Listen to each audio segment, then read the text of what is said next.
So now we will very rapidly breeze through the different components of program evaluation. So the very first component is a needs assessment. Does the problem even exist?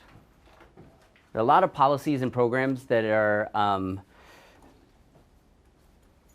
created to tackle a problem that may not exist. So for example, say you're in some, I don't know, pick any country in the world, and you think voter fraud is a huge issue. And therefore, you are going to implement policies to ensure that there is a lot less voter fraud.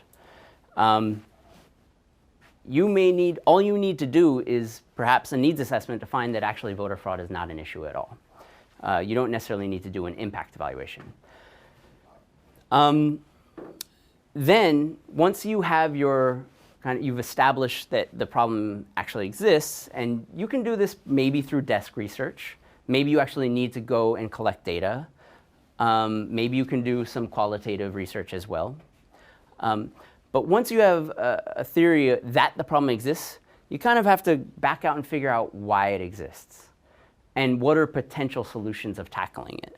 And so that's where your theory of change comes in. Theory of change has many different names.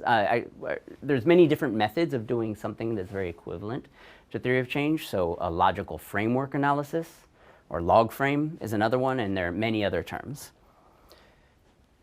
Then you're implementing your intervention. You want to do a process evaluation to make sure, or monitoring, to make sure that it's actually happening as planned. If you want to do an impact evaluation to see whether it's effective, you can do that. And then at the end, you could do a cost effectiveness analysis. All right. So an example might be water in water sanitation and health.